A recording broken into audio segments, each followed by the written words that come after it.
Thank you, Chair. You're good to go. Thank you very much. So we will now be moving directly into consideration of PD-03-22.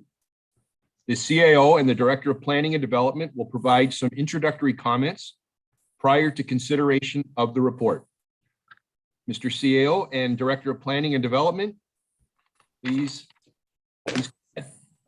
So thank you, Mr. Chair, and thank you to members of the public that are still either watching or on the line right now. I do want to start by saying I appreciate the passion with which people spoke and the passionate comments from our residents tonight.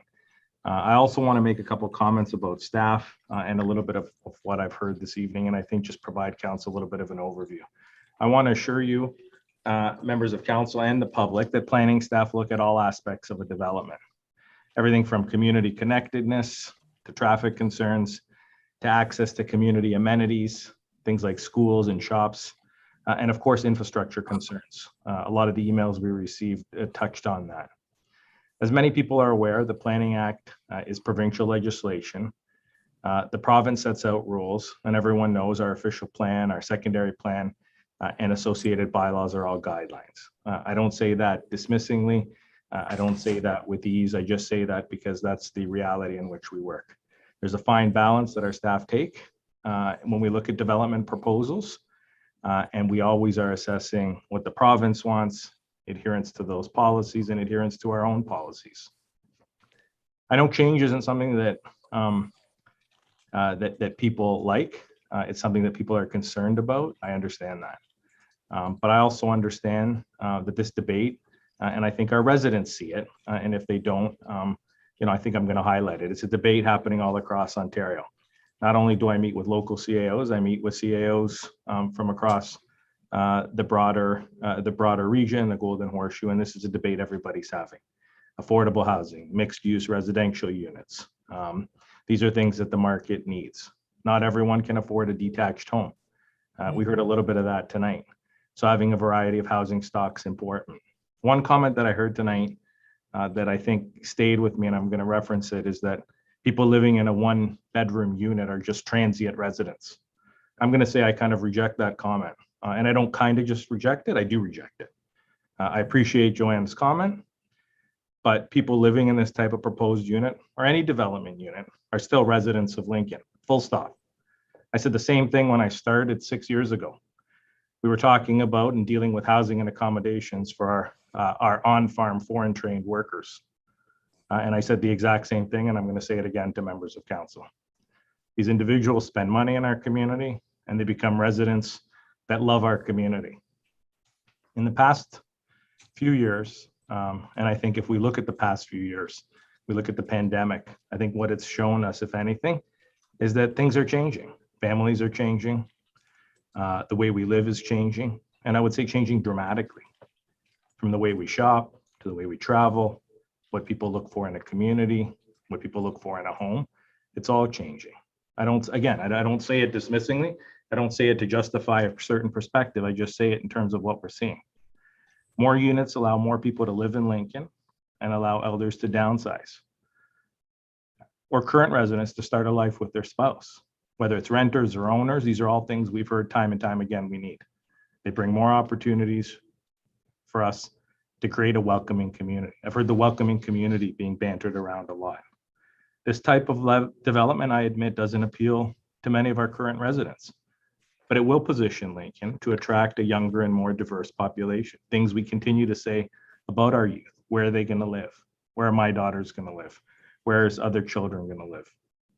I was speaking with a stakeholder earlier, and we spoke about his grandma's house, 1,400 square feet, 3 kids, and they still rented the top floor because they didn't have money and they were looking to make it work. Not everyone can afford larger properties. Living differently, having a starter home, downsizing, they're not negatives. And I think tonight this conversation, for a whole bunch of reasons, has created a little bit of that negative, I think, stigma or that negative comment. Lastly, and definitely not least, I think I've listened to the comments this evening. I've heard a lot about staff, what staff has or hasn't done. So let me be clear on the staff piece. Town staff have negotiated. On a regular basis, I was getting updates from our staff. Council and members of the public may not think so, but they have.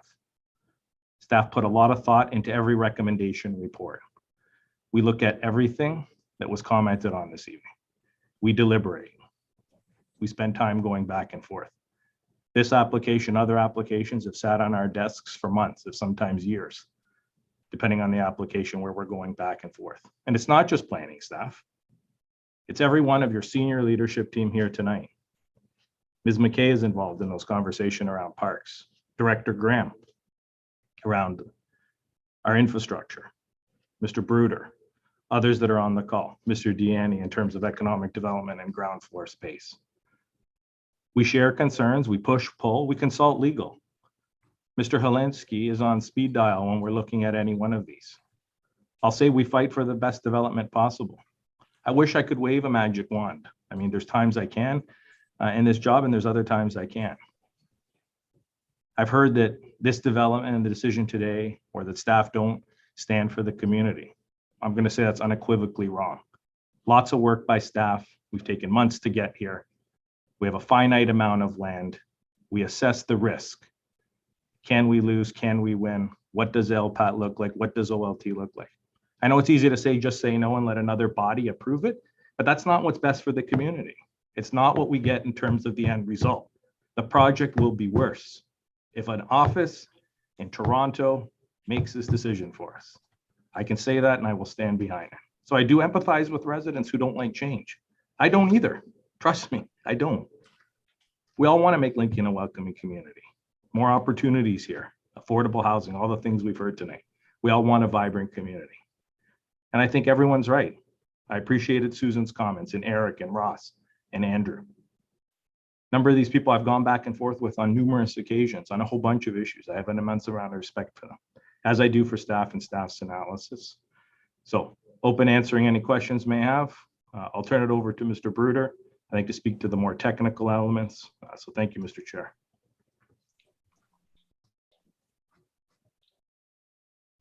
Thanks, Mike. And yeah, definitely some good comments in there. And if I could dovetail off of a few of those, we've heard a lot of comments tonight. We've heard a lot of comments throughout this process, from the open house to the public meeting to now.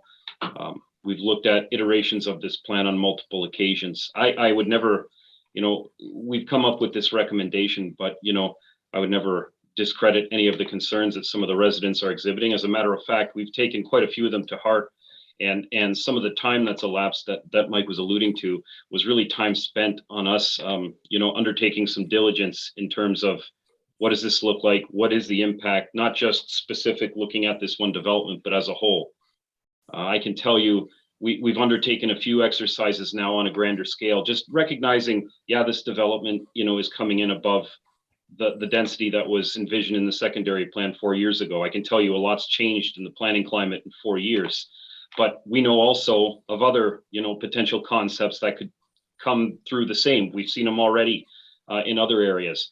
So I've looked at certain things. I've heard a lot of common themes. I've looked at, for example, traffic. I know that that's a big concern. I get it. The Ontario Street, it's a regional corridor, and there's a lot going on that corridor.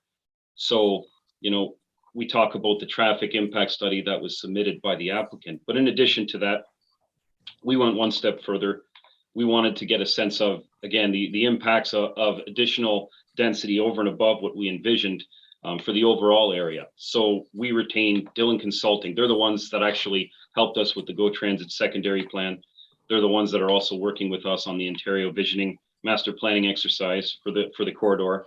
And we really looked at, what does some of this additional density mean? We've envisioned, as part of that study, an additional 1,500 units over and above what we had considered at the secondary plan stage. And the conclusions were there are going to be some improvements, such as the provision of turning lane on green lane. There's going to be some signal optimization that needs to happen at the intersection, and some other improvements in the corridor long term as a result of overall development that we are working with the region on. But at the end of the day, the functionality of the whole system in this area is going to be maintained. We are going to see some additional cars on the road. There could be potentially some additional additions to how much wait time there might be to make a turning movement, but we're not talking minutes. Typically, we're talking seconds for the most part, even with this additional density. We've been working, like I said, with the region on all of these things. We took a similar approach with servicing infrastructure too. The common thought, and I appreciate again where it's coming from, is that from an infrastructure standpoint, how are we keeping up with all of this that's happening? You know, everything seems to be coming in so fast, and that's not a wrong sentiment. So we did the same thing. We retained a third-party consultant to do some modeling updates for us, again, based on the densities we're seeing over and above. As a result, again, there are upgrades that are required ultimately. Those are in the pipeline. We are planning for those, specifically our portions of the upgrades. You know, our technical folks have definitely worked through those. We have a plan in place for those, and we've also consulted with the region for their sanitary trunk main as well. We know there's ultimately likely going to be improvements there. We're just working with them on timing, but we've included holding provisions as well because, you know, we have done the additional diligence. Another one that I wanted to consider is parking. This is another one that I've heard multiple times, and I don't think I need to belabor anyone by saying that the developers provided what's over and above what our zoning requires them to provide. I don't think anybody's questioning that. I think everybody's saying, but well, that's fine and good, but are those provisions even enough? I think it's a larger conversation that's being encouraged. So again, we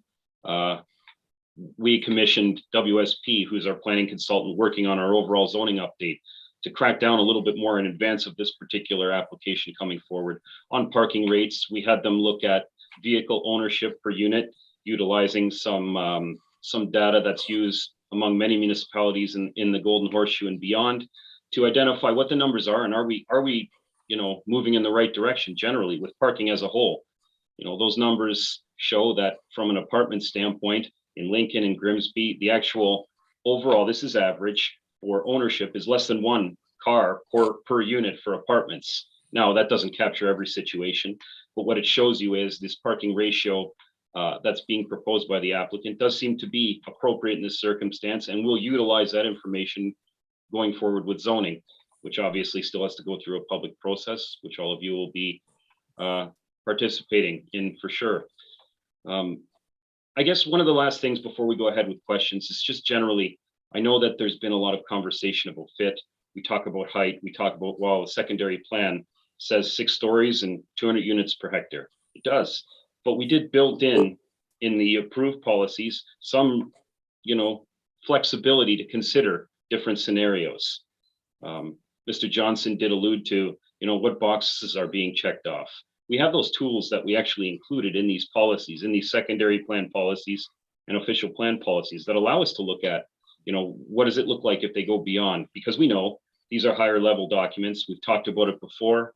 In workshops that, you know, yes, they serve as an excellent starting point, but they're not necessarily to be taken as gospel. So things like the angular plane analysis that was done that really identified the step back design, not just one, but two, to make sure that we assess that. An angular plane is really has to do with the pedestrian experience on the street, has to do with the residences across the street. And what does that 45-degree field of vision look like? We need it for 80, it's supposed to go down to 80% of the road right away. Consider that. They did 100, this particular application, and planning staff reviewed that. We looked at that in terms of shadow impacts as well. And there weren't any significant impacts identified for either of those, which typically are common tools, and again, ones that we included to address massing. So I just say all of this. I do want residents to understand that, you know, that this recommendations that's come through, we definitely have considered their comments. We took them to heart, and we tried to go a step further wherever we could to really crack down on this and to determine feasibility, which ultimately at the zoning stage is what you're really looking at. There's other details that can be worked out later. One final thought is just from a general forecasting standpoint. You know, we've heard a lot about growth targets today. One of the ones that I find interesting is the actual regional allocation of apartment units that are forecasted in Lincoln. Out of the 8,800 and some odd units that are proposed within the urban areas in Lincoln, you know, almost 5,600 of those are supposed to be apartments now, or forecasted to be apartments. Where you look at where is a feasible location for apartment buildings, where is the best spots to accommodate a lot of those. I don't look to a lot of the stable and older areas. I look at some of our vacant lands where we've anticipated growth in the first place. We've identified it for quite some time, and that also factors into the consideration. So a lot of angles to consider. Those are my comments, and as Mike said, we'll welcome any questions. Ms. Shi is here as well. She's done a lot of work on this, so happy to answer any questions council may have. Thank you. Thank you both, Mike and Matt. So we're now going to open it up for members of council to have any questions with regards to this report. And first up, we have Deputy Mayor, Councillor McPherson. Thank you, Mr. Chair. And before I get to the commercial piece, I just wanted to acknowledge the comments, particularly that Matt made there. And I really hope that those that are on heard that, because, I think that in my mind, the question that is being asked is, what does it look like 5, 10, 20 years down the road?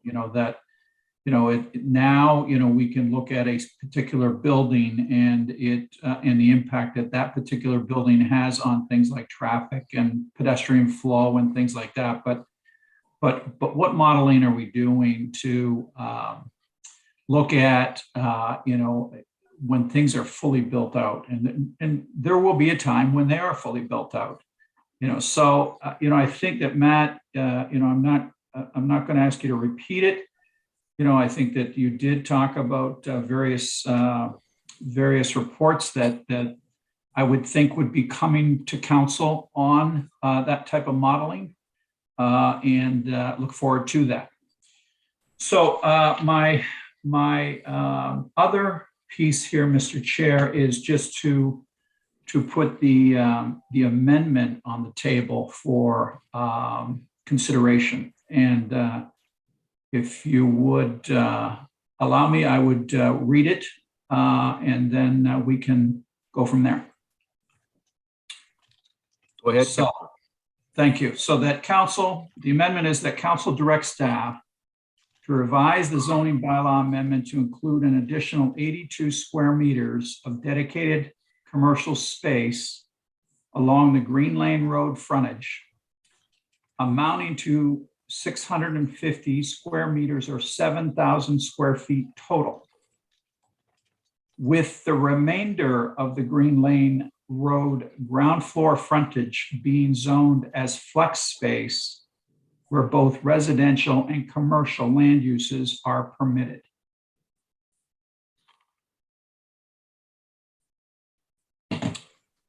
That is the amendment that I am bringing forward to put on the table. Mr. Chairman, could we have that up on the board, please? Madam Clerk. One moment.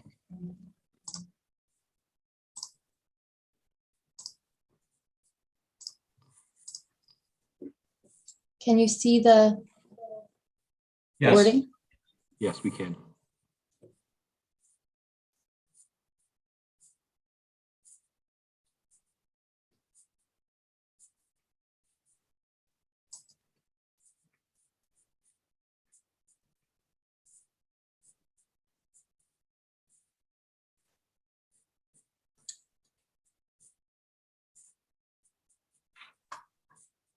Deputy Clerk, some direction on next steps? No problem. With the amendment being on the floor, we will now take questions pertaining to only the amendment. Thank you. So,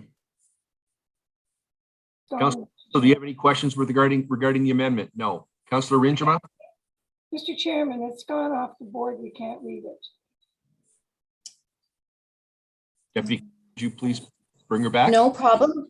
We're just not able to address the hands while it's showing. So I just want to make sure. There you go. Okay, could I ask everybody to come out of the queue, and let's be asking questions at this particular point, specifically about this motion by Councillor McPherson. Mayor Easton.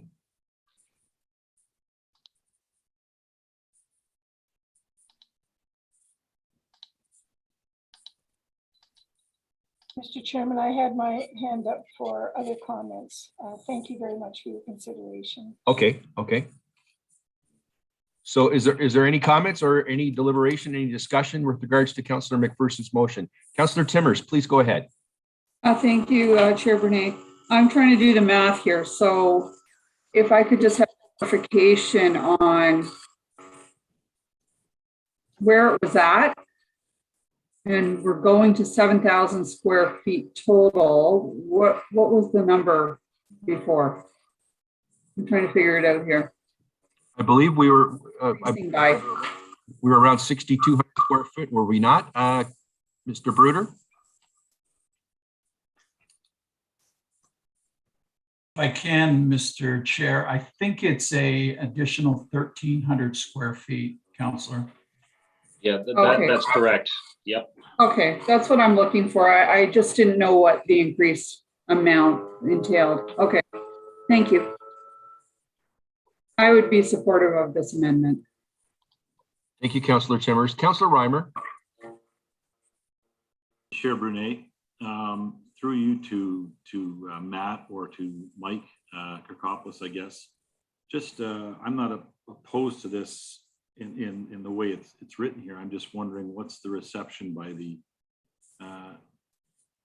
developer when they, and staff have put a lot of time into, all this already. This isn't something plan that got thrown together. It's been over the fine tooth comb already, and now we're throwing this at it. So I'm not really against the commercial space. How do you feel through you again, Chair Brunei, to Matt or to Mike? What's their,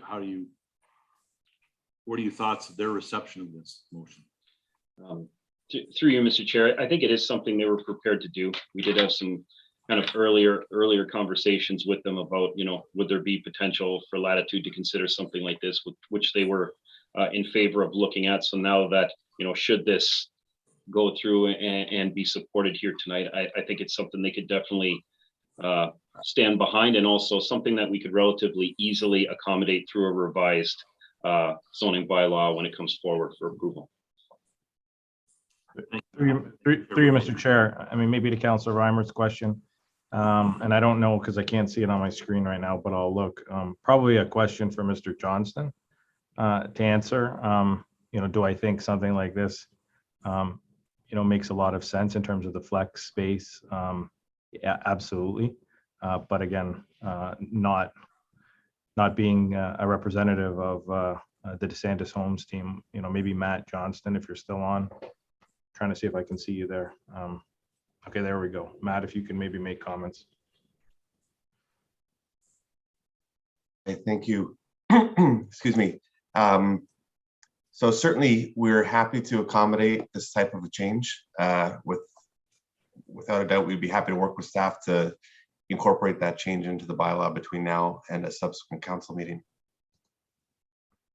Thank you, Matt. And I've got full direction from DeSantis Homes to be able to say that. Thank you. Thank you very much.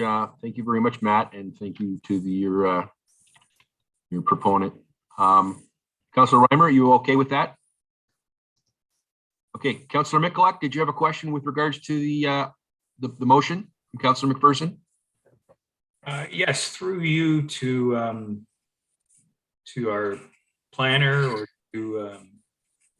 to anyone that can answer this question. What flex space? So this could be converted to residential at any time. What are the conditions of this flex space? So let's supposing that there's tenants in there. There's residential tenants. After what period of time does that commercial flex space become residential flex space? And then with that residential flex space, are you evicting people if there's a need for greater commercial? What's the process? How does this work, flex space? To you, Mr. Chair, I see it as something where it's an opportunity to address some of the input that's received, but also some of the potential constraints with respect to commercial space along this whole frontage, just by virtue of the site being a little bit complex. Some of the things that have been alluded to, not having frontage along Ontario Street because of a regional piece of property there, and also having the entrance needing to be further away from the intersection into the development. You know, I think initially it was envisioned to try to have that commercial space closest to the entrance, but in order to equip, you know, the development to respond to market conditions appropriately, providing this flex space allows for the potential for there to be, you know, greater commercial development on the site if there's uptake. I don't think it would result in any evictions or anything like that. I just think it goes forward as part of the planning process or the detailed design as well for the building itself. But I see our CAO has his hand up as well. Through you, Mr. Chair. CAO. Thank you, Mr. Chair. I think the only addition I would make, Councillor, is that in my experience with it, usually the design and the construction of it is to a commercial standard. So that happens at the front end. You know, we've done a lot of live works. You'll recall in Jordan on Main Street, we do the live work type model. So I think, you know, we've got some additional dedicated space, which is a good thing. So we're now at 7,000 square feet, which is approximately half of that Green Lane footage. And now we're saying the entire Green Lane footage that's remaining sits at that in terms of that flex space. And again, not knowing what the market looks like, you know, I think 2 or 3 years from now when this is completed, I'd love to see more commercial there. I think, you know, our Director of Economic Development would tell you that as well. I think we're always pushing for more commercial, and we would have liked to see that, I think, in in the previous development that DeSantis Homes did, where we've got some ground floor commercial there. So I think the flex space is designed to be commercial, but again, to Mr. Bruder's point, it's not one of those things that potentially, depending on the market, couldn't find itself in residential, but it will be constructed as commercial. Okay, I'm just through you. I'm just trying to get an idea of flex space and when does it become residential space, for how long, what are the conditions of it? It's relatively new to me, so thank you. Thank you, Councillor. Anything else, Councillor Mikulik? Deputy Clerk, are we able to continue on the regular questioning that we had going on earlier, or do we need to deal with? Thank you, Chair.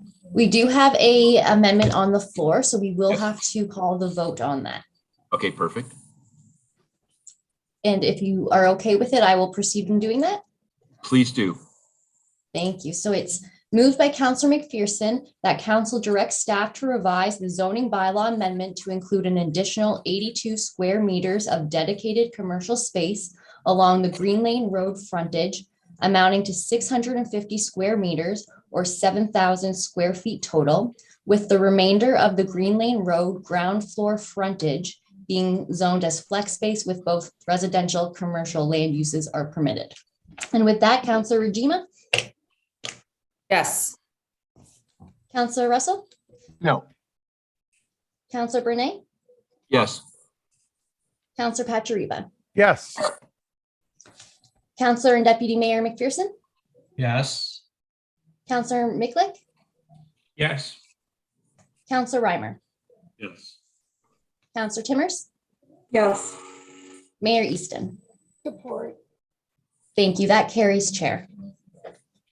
Thank you. So prior to the motion, I had Councillor McPherson in the queue with Councillor Russell and Councillor Rinjima. Councillor McPherson, are you finished your questions or did you have something else? You're good. Councillor Russell, please proceed. Thank you, Mr. Chair. Through you. So a few questions. I'm going to go back to the GO Transit Plan that was approved on May 22nd, 2018. And again, forgive me, I wasn't there at the time when it was approved, but I know that it was worked on for quite a while and approved by 6 members of our existing council, Mayor Easton, Councillor Rinjima, Councillor Pachariba, Councillor Bernay, yourself, Councillor and Deputy Mayor McPherson, and Councillor Timmers. I'm just wondering if at that time it was presented as a guideline as opposed to a plan. And I think there were 2 specific differences between the two. And I'm having a hard time understanding where, because of this proposal, we are now treating that as a guideline as opposed to an actual plan, because again, there's 2 major differences. So I'd like that maybe directed back to our CAO, because I think he was around back then when it was approved. Thank you, Councillor. Mr. CAO? So through you, Chair, to the councillor, and I'll look to planning staff as well in terms of that definition piece. I was around, Councillor. I think anything we bring forward, and I'll harken back to my comments, it's fluid. We live in a very fluid state. And so, can I say it was at the time denoted as something that would be fluid, and were those comments made? I can probably attest to the fact, and we can go back and look at video if we have it, that I made those comments, that anything we take needs to be assessed as each project comes forward. And I think what Dave said from the region earlier made a lot of sense. Each project is looked at very specifically and very differently. Was our secondary plan at the time, and my understanding of secondary plans, currently as they currently sit, something that means that it strictly adheres to what it is and there isn't an ability to move beyond it? No, that's not my understanding. Plans are just that. They are guidelines, they are minimums. I've had this conversation probably today about 4 times and over the last week a number of times. Some things are beyond our control. I had a member of council suggest or ask me, when do we do this or when do we do that? And my conversation or my comment was, some of it's geography, location. Lincoln has the beauty of being a whole bunch of things. A beautiful rural community, urban centers, great opportunities, close to the QEW right outside my office here, transportation corridors, an attractive place to invest, all the things that all of you know. And so I think as a result of that, we're going to find more people looking at our plans and saying, based on the following criteria and the following reports, and Matt's highlighted them, there's 8 or 9 reports that have been done, servicing being one of them, a whole bunch of the other reports that we've done. It makes sense to go beyond what is the plan. But, that's how I interpret plans, Councillor. There are things that guide me in terms of providing you the best advice possible. But Mr. Bruder may be able to speak to it in a more technical term, which I think is what you're asking. Yeah. Bruder. Thank you, Mr. Chair. Yeah, just to add to that, and I was touching on it when I made those opening remarks. If you'll recall, we had a workshop a little while ago. We had Mr. Helinski with us, and we were talking about this exact thing, in terms of what does a secondary plan constitute, and if something comes in where there's some differences, some updates, whatever you want to call them, what's our role? And the answer is our role is to consider them.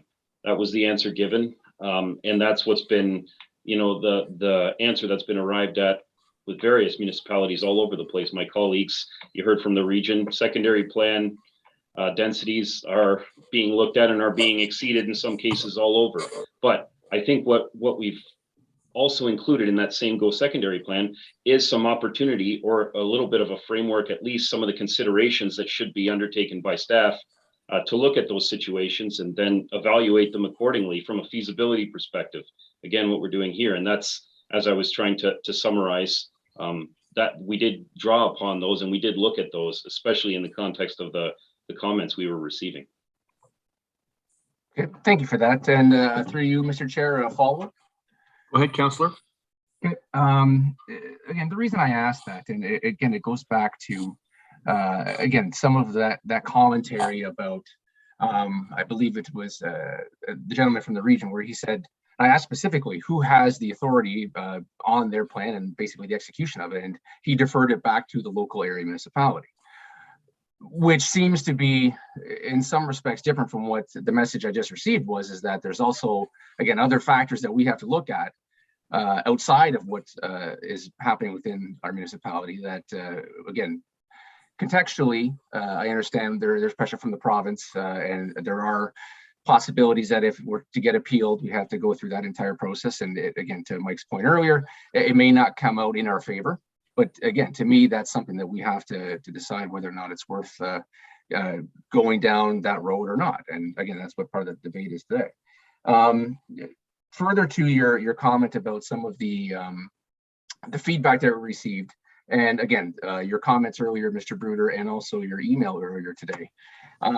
Again, I found them, again, I've got no other way to describe it, but just a little bit dismissive in terms of deferring to the reports that are being received from the companies that we've had to do studies for us, as opposed to actually the feedback we're getting from the residents that see it on a daily basis, not only just now, but over the last 3 or 4 years. We've seen a steady uptick in congestion on Ontario Street. The people that have raised their concerns or raised their voice see it every day. I see it every day. We see subsequent increases in traffic issues in the adjoining neighborhoods with people trying to get around that congestion. And yet the reports that are coming back, which are likely the same transit reports that also said that there would be no issues with parking and some of the congestion in some of our other new developments in Lincoln Square, in Cachet and Cherry Heights, we're all finding them after the fact, which is far too late. So how do we answer back to those residents saying, the studies that we've entertained, some of them paid for by the developer, say everything's going to be fine and there's really no adjustments required until 2031, which was one of the numbers that came out there. When they're seeing this every day, and that's even before all of these larger buildings come online. Like we still have Utopia to come online. This one, if it gets approved, we've got the 5-story one next to the bench condos, the one up in Ontario. We're seeing all this congestion, all these issues now without that happening. What do we say to those residents saying that we're putting more weight in what the studies are showing us as opposed to what we're hearing from you? Through you, Mr. Chair, I'd have to disagree with me being dismissive on it. As a matter of fact, I think I've tried very hard to listen to what our residents are saying. I never dismiss any comments, and you know, we've taken them in, and you know that it's not the entire reason. It's also just diligence on our end, what we should be doing for these types of applications. But a lot of that was the driver too, in some of these studies that you're talking about, and they're from multiple sources. They are from third-party consultants, and it's not meant to contest really what the residents are experiencing. I just, you know, from a standpoint of trying to evaluate it from all sides, we did look at it from a technical and functionality and operational point of view, which is one of those adequate levers for us to do so. I would say moving forward, I think there's other ways too, where we can try to look to maybe address some of the issues that have been talked about. We're doing a visioning study for the corridor as well. We're looking at things in terms of traffic movement, traffic calming. The councillor mentioned too earlier about the truck bypass, another thing that we continue to review. So, you know, I think really there's a lot of measures that staff are looking at and are, you know, investing a significant amount of time to consider and evaluate to address the concerns being brought forward by the public. But I'm not dismissing them at all. I know there's more cars on the road than perhaps years ago that a lot of them were used to. You know, and I can say all I want that this regional corridor is designed to accommodate increased traffic. It still doesn't address what they're concerned about in terms of what they're experiencing. But I think, you know, we continue to be open. We continue to listen to them as we're undertaking all of these other initiatives as well. And you know, we are trying to work towards a fulsome solution. Absolutely. Okay. Thank you, Mr. Chair. Just to follow up, again, I apologize. The word dismissive was not the term I was looking for, but I just couldn't think of the word that would describe, again, what I want to articulate. So again, I know that you guys do take a lot of time to register what residents are giving you. Again, but it just seems that we're deferring more to those studies as opposed to what's actually happening. And even those things that you mentioned that we're looking at down the road, the Ontario visioning exercise happening, some of the things that we could do, potentially the truck bypass. These are all things that are happening after the fact that may not necessarily address what is happening now and what is going to happen down the road. Like it seems that we're putting the cart before the horse, that we're going to approve all these buildings and then kind of see, okay, well, we'll see what happens and go from there. And that's where I think a lot of the consternation and the anxiety amongst the residents and myself lie, that we have to use, for lack of a crystal ball, we have to use whatever due diligence we can to make sure that we see what red flags are coming down the road and try to address them up front, ideally before these come online. And I think that's where a lot of concerns are raised, that there's infrastructure issues happening right now that people are seeing affecting their daily lives, and we're just keep on compiling. And I think that's a big concern. Thank you, Mr. Chair. I'll come back. Thank you, Councillor Russell. Deputy Clerk, I'm showing Mayor Easton and followed by Councillor Rinjama. Is that correct? That is correct. Prior to asking them to speak, I was hoping we could waive the rules to proceed beyond 10 o'clock. And with that, I am going to ask for a mover, please. Mayor Easton, thank you. And Councillor Rinjama? Yes. Counselor Russell, Yes. Counselor Brunei, Yes.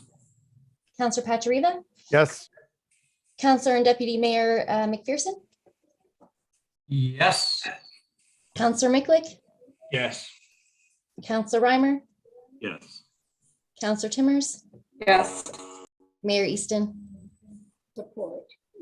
Thank you. That carries, Chair, and you may proceed now with Mayor Easton. Thank you, Deputy Clerk. Mary Easton, please go ahead. Thank you very much, Mr. Chairman. I want to thank all members of council and staff for the great discussion we've had tonight. I think early on in the last term, at the beginning of this term, we all agreed that it would be in our best interest if we found ways to be more critical of some of the decisions that we're having to make. And I think our discussion tonight tells us that we're maturing in that area, and I think it's in the best interest of the community. There's a couple of things that I would like to say, and I'm looking at this maybe from a more macro level, but I do have very, very firm beliefs about some of the decisions that we've made in the past, which are carrying us into the future. So let me first start by saying that I think the points on core housing have been well made. And we're going to be looking at those numbers a little bit later. But to put that out there and ensure that there's a direct connection to core housing needs and how we're going to meet those and what it means in terms of the type of housing that we're developing is very important. This precinct, as it relates to transit, is a decision or a process, if you want to call it a process, that has gone on since I became mayor. And Lincoln remained in the discussion from the very beginning, so that when the final decision could be made or would be made, that we were not somewhere except in a position to take part in it. And so that's how we've been moving along. And Lincoln actually is in a very positive position in terms of the future transit. And this is going to have a very, very important impact on youth and youth education and on general people movement and the movement of people in and out of our community to support tourism. And of course, these are all decisions, council members, that we've made. We've already committed to these things, and we know what needs to happen in order to see them to fruition. The decision that's before us tonight and the arguments on both sides really are not just about Bloomsville. And I'm getting really nervous about the fact that we're not considering the numbers of other people and the economy across our town. And the work that those people do. You know, our community is made up of such a wide variety of people in terms of their socioeconomic status. We haven't really been taking them into account here at all tonight. So I want to raise that issue so that it's a little bit top of mind for us. And that work that those people do and the people that they hire, many of those jobs are highly skilled jobs. They are the kind of jobs that require housing. They're the kind of jobs that bring people in from other countries in many cases, and to ensure that our ag land is not compromised. We've had a lot of discussion about skilled trades. Skilled trades is very, very much connected to the outcome of what's going on here and the kind of housing that we have available. Small manufacturing absolutely is heavily, heavily connected to agriculture. We need to include, make sure that these things are not lost. So I speak then about agriculture and the commitments that we've made as a center of excellence for agriculture, tied directly to the building of this building and other buildings. So I've heard tonight, and I think I have it right, that maybe we're moving too quickly, that 2031, 2051 is a long way away. It is. But for where I spend about half my time, I'm being told that we need to move faster than we've ever moved to protect agricultural land. And I believe that's the case. Ontario is currently losing 175 hectares a day of agricultural land, and only 5% of Canada's land is arable. And in southern Ontario, we are almost the only source of class 1 and class 2 soils. So why am I talking to you about this when we're talking about a development? I'm talking because if we don't keep the development inside our urban boundaries, then we're going to lose our agricultural land, and it will happen quite quickly. So this morning, you know, the staff are constantly telling us how fluid these issues are. As you all know, we have a climate action plan. We're one of the few communities that do, and I think we should all be very proud of that. And here's a question that the people all across Niagara are asking, and I've got about a list of about 30 organizations that, well, that's a stretch, that's a stretch. There's about, yeah, there would be about 30 in total. This is the question that they're asking, and this is the point of my comments here this evening. Why wouldn't we be increasing density of lands that have not yet been developed so that we can lessen the loss of agricultural and natural lands while building more transit-friendly urban forms that also supply a better range of housing options that could provide more affordable options?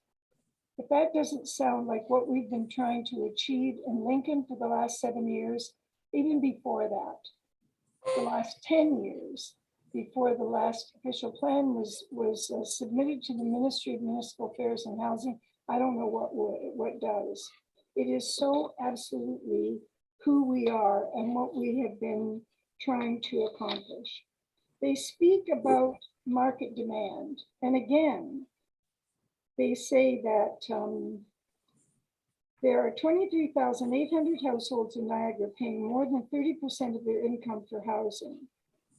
And they're asking the question again, why isn't there more emphasis in the plan on intensification in existing urban areas?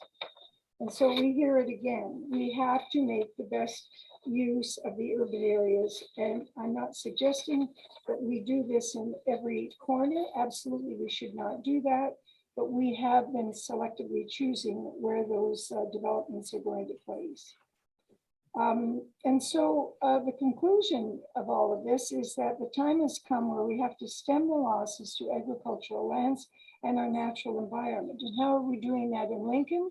By being proactive, by understanding who we are as a community, what the basis of our economy is, as well as the tourism that's tied to it, and how quickly, once we fall outside, as soon as we run out of space within our urban boundaries, the next place that people are going to be looking, if we allow it, they're going to be looking at our agricultural land, and I do not support that. So there's all kinds of other things that people are bringing up. They're predicting there's 830 hectares of agricultural land, plus all the natural areas that have the potential of being lost. If we're not paying attention to what's going on around us and making the decisions almost in tandem. And as David said tonight in his presentation from the region, we have been proactively planning. I don't know why we should apologize for that. We should be very proud of the fact that we have been proactively planning. We can't keep up to absolutely everything. We've tried the best we can. We have plans in place to look after a number of other things. And I think that we should keep forging ahead. So we need to meet our obligations and keep moving at a pace that will keep the issue ahead of any further threats to agricultural land. We really don't need a crystal ball. We already know where we're going. We know who we are. We know where we're going. So what's the story about this property? It's tall. It's 12 stories. I can't think of a better place to put a 12-story property that's going to address some of the obligations that we have in terms of increased housing. And so we've made some modifications tonight, which I think were well warranted. And I'm pleased to see that we were able to move in that direction, and there will be other adjustments made along the way. Madam Mayor, is there a question in there? Yes, there is a question. My question, I'm sorry, Mr. Chairman, my apologies. My question is to the staff. I want to make the relationship then between the potential for not going forward, and we haven't even talked about the elephant in the room, which is the LCAT, but I want to know what the staff's view is of us meeting our obligations in terms of agricultural land and how it fits with the approval of this building. Thank you, Mr. Chairman. So I guess my question is to either whoever is going to answer it, either Mr. Bruder or the CAO. Thank you, I'm Madam happy Mayor. to take that. Yeah, Mr. Bruder, please. Thank you. Thanks, Mr. Chair. Yeah, no, I understand the question, Your Worship, and really, you are correct. I think, generally where we look at the most optimum places to grow, where they are, we look at our vacant lands, but more importantly, we have to look at the land that's within our urban area and how we most efficiently utilize it. So, with that in mind, there is definitely, some solid ground to stand on in terms of at least considering some additional densities that maybe we would have forecasted even a few years ago. That we have some strong mandates coming down from the public for more housing, increasing the housing stock, more options. Right now in the town, a lot of our housing options they're generally a little bit larger. We're looking at single detached dwellings in towns that we have a lot of, not so much apartments. Growing the housing stock in that vein is something that the region is encouraging in their new official plan. And we have to look for the best locations in which to do it, whether that's within, stable residential areas or areas like this that we've envisioned for future growth. From the standpoint of being supportable, again, I go back to analyzing feasibility, which is really what some of these measures that I've spoken about were intended to be for. I know Councillor Russell did provide some commentary that, it doesn't really address necessarily what the residents are experiencing though. And I get that, but ultimately it does help to determine, where we stand in terms of actual infrastructure and transportation capacities and networks and whatnot. So from a feasibility perspective, that's really how we've looked at this and how we need to look at this for these types of applications. So those were our considerations, and you can see the results as evidenced in the report. Thank you very Mr. much. Chair, if I could just weigh in, I think when we look at our rural areas, they really are our economic driver. And I think, we've seen that, we know that. And I think when we look at what is our economic driver, what is our job creation strategy, our rural areas achieve that. So by virtue of making them that important and making them our economic driver, that's how we protect them. That's how we provide, I don't like to use the word control, but that's how we, I think, make them the important asset that they are to us. Their wineries, their tourism, their horticulture. And so those would be my comments as well in terms of making our rural areas and protecting our agricultural lands. Thank you very much, Mr. Chairman. Appreciate your consideration. Thank you, Madam Mayor. Councillor Rinjima. Thank you, Mr. Chair. My question is related to discussion that was brought up earlier on about affordable housing. So how will the negotiations, if you will, that we have heard that we would like staff to have with the applicant happen? Is this something that we need to bring in as a motion? And I'm wondering if we can have our Director of Special Projects, Kathleen Dale, who's also our key person on our Housing and Homelessness Community Partnership Advisory Committee, speak to that. Thank you, Councillor. Ms. Dale? Sure. Thank you, Mr. Chairman. So as council's aware, one of the tasks that we're working on is updating our community improvement plan incentive programs to find ways to create more affordable housing. So this is going to be the subject of a future report to committee, hopefully at the end of February. I do anticipate that there will be more incentives to create affordable housing, depending on how those end up in place. There will have to be some discussion with basically any applicant that's proposing a housing development to find ways that we can possibly create some affordable housing. It really is going to be a negotiation process. We've even had some discussion, for example, under the current provisions where you're, accepting community benefits, for example, our official plan does direct that there be a focus on affordable housing. So there's different ways to accomplish them. One could be a cash contribution where the municipality could use that money to acquire some lands, work with somebody and build a project elsewhere. Another might be a way to incorporate that into a development where there may be different ways to accommodate affordable housing. So it will come down to a negotiated process. Thank you. A question of clarification. So this is something that you're saying we would just sort of leave open. If we approve this tonight, we leave it open and hope that it all kind of falls together afterwards? Or is there anything that we can put in place tonight through a motion to satisfy ourselves that something's going to happen?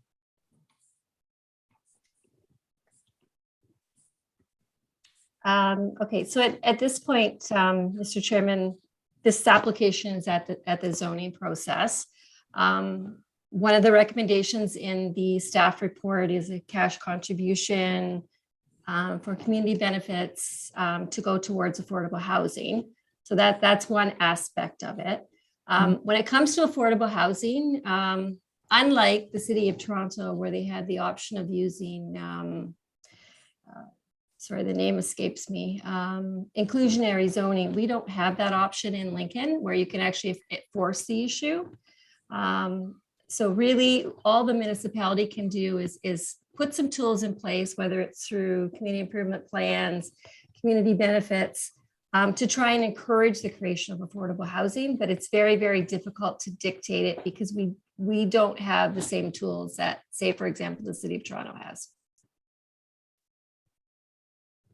At this point? Yes. Okay. I think I'm hearing that there's nothing we can do at this point except presume there's going to be positive negotiations and incentives in the future. Any other questions, Councillor? No more questions. Thank you. Thank you. Councillor Mikola. Thank you, Chair Brene. Through you to staff. So, I struggle with this. We do have a relatively recent GO secondary plan that was precipitated by the need due to a GO station. It was a plan that took approximately 2 years to create. It was with consultation of the public. It was as well as council and the region. And when we look at these applications and deviating from that master plan or that secondary plan, what happens to the public opinion or consideration when we make these decisions? It seems as though lost in all of this. And again, this is just, I raise these comments because, originally, I'm sure that back in the day, folks probably didn't want to see 6 stories, but they settled on 6 stories. And, that's 6 stories with marginal increases. Now we're talking marginal being 30%. So what is 30%? Can we expect by approving this that say a developer or a builder wants to build an 18-story building, that they can come and ask for 27 stories based on the decisions we make now. Through you, Mr. Chair, I think the short answer is not necessarily.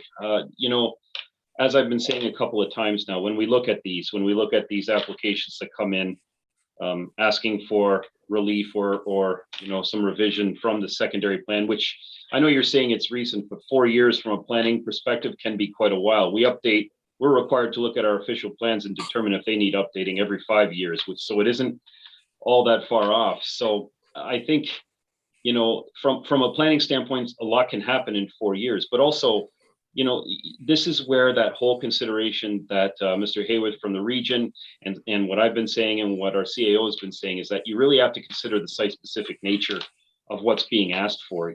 I don't think it's carte blanche where it sets a precedent that, okay, this is 30% or whatever the number may be more, and that applies to every single potential development site in Lincoln or within any secondary plan area. As I said, there's a bunch of different considerations that we need to take when we're looking at these types of proposals.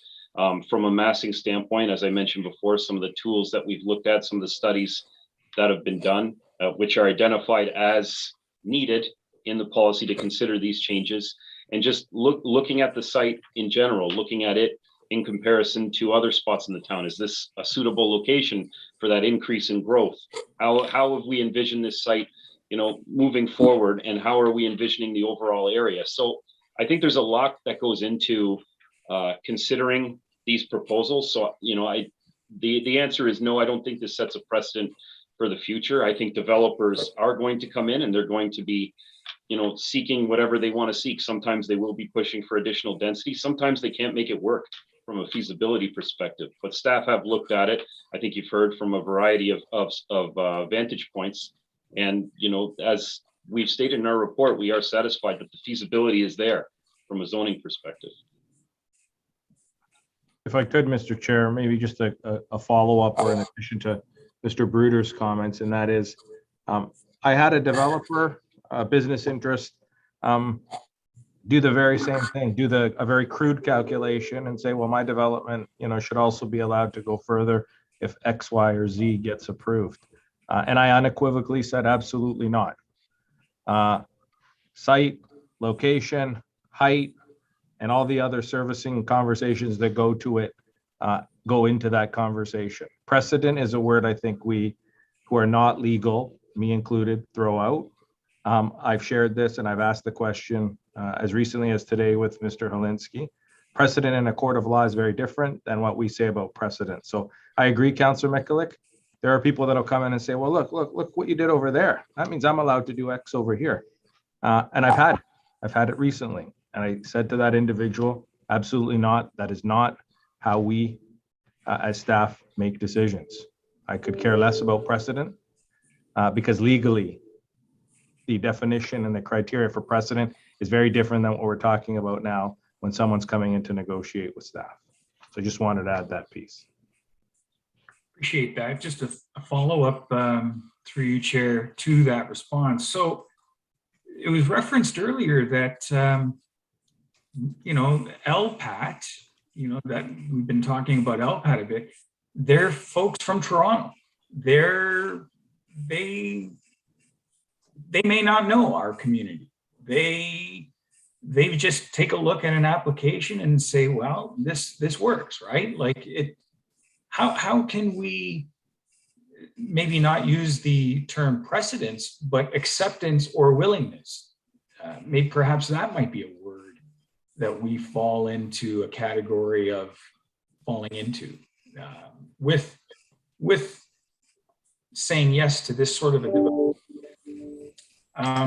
If I could, Mr. Chair, maybe I'll start with that comment, Councillor, because again, I spoke with Mr. Helinski today in anticipation of this evening, and he shared with me probably about 10 recent decisions, all within the Niagara region and slightly around the Niagara region, all unfortunately going in favor of the proponent in all of those cases. The other thing he did say and quoted the vice chair of the OLT, formerly known as LPAT, and that is the responsibility will be on the municipality to prove why on intensification corridors, if servicing and other issues have been addressed, the answer is no. So I went back again. There's a lot of legalese around that. And at some point, if council wants to go in camera, we can have that type of further legal conversation, Mr. Helinski, on a particular application. But I asked him, what does that mean effectively? And he said, your likelihood of winning is almost zero. And I get it. I get councilors have said, that's okay. At least we say no, and we let someone else decide. As I said to you in my comments at the beginning, that's not what's in the best interest of the municipality, in my view, as your staff. You may say it is to say no, and that's absolutely your prerogative and absolutely okay. That likely results in a worse end product because there's costs that any proponent will have to find themselves recouping in terms of time, duration, money, et cetera. And that often doesn't end up in a better result. That's not every case. Not trying to scare council by any means, just suggesting what Mr. Helinski said to me this morning. And councillor, I stand by the comment that it isn't precedent setting. That's not how precedent works in a court of law, nor does it work when OLT is looking at decisions. I appreciate that. I just feel as though it were residents that voted for us when making these decisions. I feel like I'm trying to represent those that vote for us and count on us to represent their best interest. If I may, I empathize with that, councillor, completely. If I may, another question regarding community benefits as they apply to this development, and relatively something new for ourselves and council. Should we have had a formal strategy or a bylaw that would have addressed these community benefits and how they are negotiated and how they are calculated? I think community benefits are a wonderful tool. I think they can be extremely beneficial, but it's just with regards to any community benefit application or negotiation, should we have had or should we have a strategy in place prior to this coming to the table? Why don't I start and then Director Bruder can chime in. So you're absolutely correct, councillor. There will be a policy. The province just introduced this not long ago, and we have until September of this year, I believe is the date, by which to have a community benefits bylaw passed. So we currently are working on that. It'll be in front of council, and it'll be very prescriptive in terms of what's required and how much. I can tell you in looking at what some others are doing, it will be less than probably what your staff is and we are able to negotiate. I can probably assure you of that. Yeah, and if I could just jump in for a second. Sure. Sorry, Councillor, I'll go after you, so I didn't mean to cut you off. No, I'm willing to wait. No, I was just gonna kind of continue from there. It is a good question because in the meanwhile, you're saying, well, should we have one in place? As part of this, we've done quite a bit of homework into this as well, looking at how a lot of other municipalities are doing this. And again, working with our legal team. The answer is some have actual policies guiding it, some don't. It's very much a negotiation. There's no real hard and fast mandated way to calculate, but what we've been finding, the general and most common approach is typically by what happens is we identify what the amount of units are over and above what the existing permissions would be.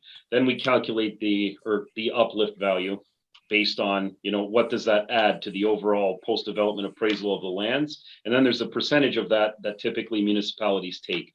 And we looked at a variety of municipalities.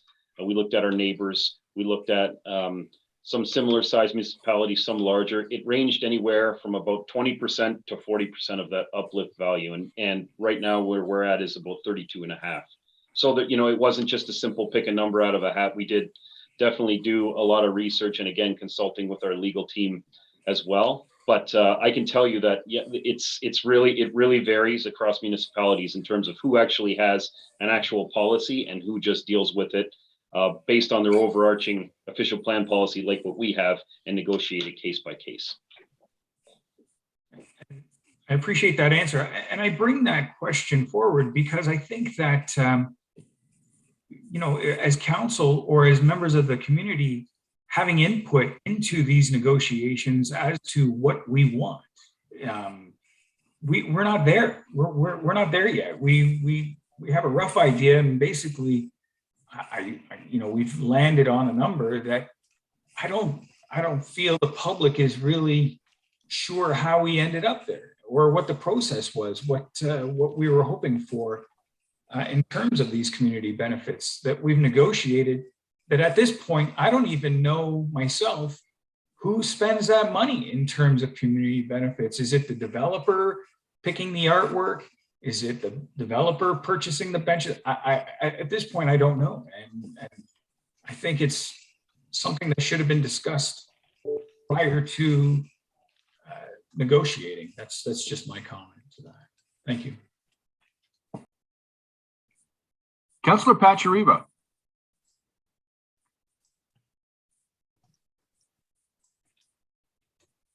Thanks, Chair Brene, but I see Ms. Dale's hand up and she probably is going to answer Councillor Mikulic's question about community benefits.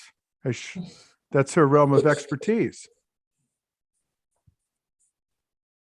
Go ahead, Kath. Sure. Thank you, Mr. Chairman. I just wanted to add to both Matt and Mike's comments, and Mike did allude to this. So right now, we're working under the current version of Section 37 of the Planning Act.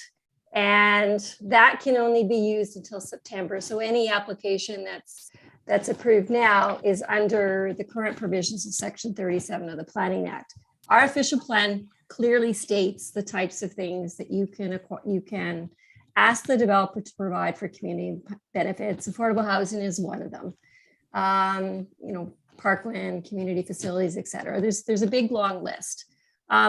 Because the developers were not really happy with the current provisions under Section 37, they felt that a lot of municipalities were getting more money out of them than they thought they should.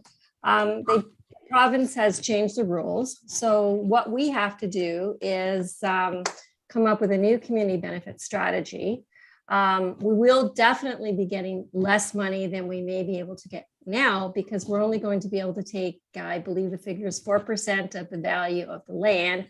Whereas right now, we can do an appraisal and come up with an estimate of what the increase is based on higher height. So that number is definitely going to be higher than what it might be in the future. This new community benefits, basically we have to do a strategy. It has to go through a public process. We have to do a bylaw. And unlike the current Section 37, there's no appeal process, whereas the new process that we have to set up can be appealed by the developers. So the bottom line is that under the current provisions, we'll get a higher amount of cash or facilities through community benefits, but under the new process, we will get less. And we can only apply it to developments over, I believe it's 10 units and more than 5 stories. Thank you. Thank you. Thank you, Kathleen. But these 4% numbers that you've quoted or mentioned, they're for marginal increases. We're talking about a 30% increase here. So that's where that's giving quite a bit in terms, that's giving quite a bit. And I don't know if that would be the same amount offered or given should it be 4%. It might be more of a smaller amount, like a marginal increase as opposed to 30%. Thank you. Thank you, Councillor Mickle. Councillor Pachariba. Thank you, Chair Brene. And just a question to you, Chair Brene, because I missed when the public was asking questions. So a couple of the items that were the undercurrents or the themes in all of our emails and that were received were infrastructure and traffic. So were those questions answered, or did we just receive those concerns from the public? Like, what I want to know is, can I ask them now? I think most of the questions with regards to traffic and infrastructure have been addressed by Mr. Bruder. He's talked about the Dillon report and everything else. Okay. I believe they've been Okay. Okay. So if they have, just cut me off then. So because I need to ask them. So for my own sake. Okay. So if they've been asked, you say that's been asked. Okay. Are we good with that, Chair Brene? Okay. Yes. Oh, question to Mr. Bruder. So who pays for the cost of upgrading Green Lane? You, Mr. Chair, you mean like the cross section out to what's envisioned in the secondary plan? Yes, I do. Yes, I do. So there will definitely be a cost sharing there. The developer will be responsible for a good portion of the cost along the frontage. We probably have to figure out exactly what that looks like during site plan, but they definitely would be on the hook for a lot of that. Okay, and to that, so growth related improvements will be funded through development charges and through direct compensation by the developer, correct? That's Okay. correct, Councilor. Thank you. And then with respect to the traffic study that was done, said a 2 or 3 second delay. Did we have that peer reviewed? Because it said the developer paid for that. So did we have a peer review on that traffic study? So through you, Mr. Chair, yeah, that's true. We did have a quick peer review of the traffic study specific to the development. Mhm. And then we went one step further and did our own additional study for the overall area as well to kind of update our modeling and our forecasts and looking at some of the larger scale items. So we actually had those 2 layers running concurrently. But yes, we did have the traffic study peer review. Okay, and then another kind of follow up to that. So, and another theme I saw was just the one access in or out. So, looking at the entrance to the Sobeys development across the street, possibility of an exit from the parking area out onto Ontario. Now, I know that the region has that, but would there be the ability of an easement to be granted to allow that to happen? Through you, Mr. Chair, that's something that we actually did look at a high level. We did have conversations with the region, both about, what's the willingness, like what's their intention long-term with that piece, which is about a 20-meter wide strip between this proposed development and Ontario Street. But ultimately, they want to make sure, so that they can adequately address any situation, maybe beyond their forecasting right now in terms of a potential grade separation. They want to hold those lands. I think unencumbered is really what they're looking for. But we did look at that. That was an inquiry, but unfortunately that wasn't a possibility. Okay, thank you. And then my second question, and this is to our Director of Finance, Mr. Wagner. I see him sitting there. No one's asked him a question, so I thought I would, yeah. So Lawrence, what kind of property tax are we generating off this parcel land presently? Mr. Petriva, in 2021, the piece of property that you're speaking of generated approximately $14,800-900 in 2021. And with the upgrades, it's expected to generate approximately, there's a range because it depends on the types of units, 240 to 300K per annum. Okay, thank you. And then, Chair Brene, my last question, and if I can find it, because I've got things highlighted all over the place. I got a sticky here. No, okay. No, I'm good. Those are mine. Thank you, Councillor. Councillor Russell. Thank you, Mr. Chair. Through you to our CAO, I just want to circle back on a comment that was just made about I guess my interpretation of his commentary about approvals and whether or not council says no, what the eventual outcome would be and what the ramifications are of that on this development and on future development. So the way I understood it, and again, Mike, please correct me if I'm wrong, is that in an intensification corridor, there's no point ever in council saying no to development. If it pertains to density, essentially giving whatever developer comes in the ability to increase the density to whatever level they wish. Mr. Chair, no, let me correct. If that was what I left you with, that's not the case. I think there's times, and I know Mr. Bruder and I are having this conversation right now. We have people that have come in and we've said absolutely not. We see no way forward on a particular development, and not just one. There's probably a handful, I would say, on either end of town where we've had those particular conversations. My comment in reference to what Mr. Helinski shared with us, and what the Vice Chair of OLT I think is saying moving forward, is if through staff and staff's work, you have a positive report that I think can address the issues around servicing, around infrastructure, around traffic, and the other elements that go into the potential for a positive report, then it's very difficult, and the likelihood, as Mr. Helinski highlighted, usually is not a positive one for the municipality. And in most cases, right now, with this particular government and where we find ourselves, it usually sides in the favor of the proponent, not the municipality. And again, Mr. Helinski shared about a dozen or so recent cases, both from Niagara, including Niagara on the Lake, Welland, St. Catharines, as well as other municipalities of a similar composition or are similar in terms of geography as Lincoln. So don't want to leave you with the fact that it's always a foregone conclusion, but I think when you have a staff report that speaks in favor, that has addressed all those concerns, then it becomes very difficult. Thank you for that, and follow up with that, Mr. Chair, through you. Go ahead, Councillor. So with that being said, again, obviously there are a lot of other concerns about this property and about this development that were raised tonight and prior that still haven't been addressed. One of them is the affordable housing that, again, as Councillor Gemma noted, we basically have to take it or leave it, that it will be addressed at some point, maybe not to our satisfaction.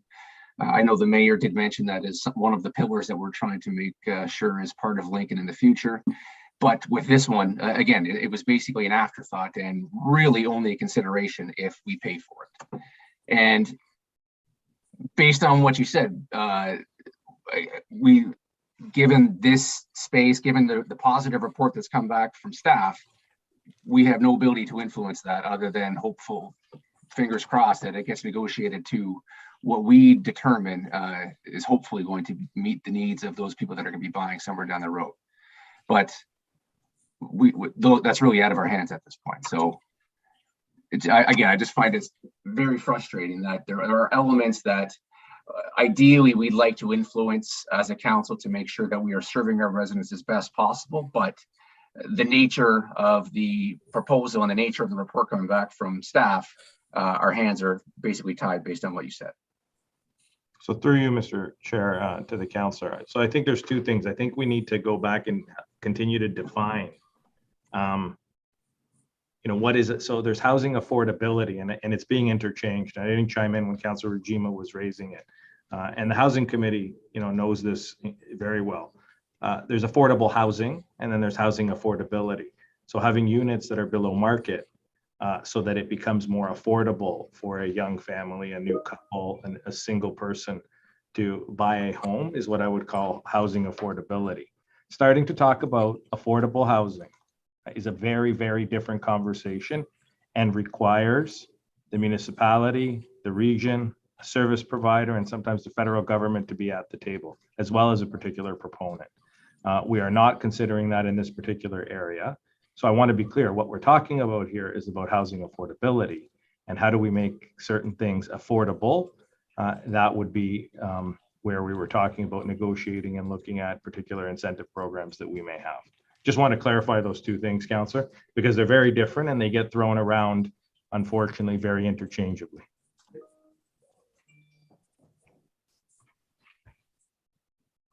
Councillor Russell, you're good?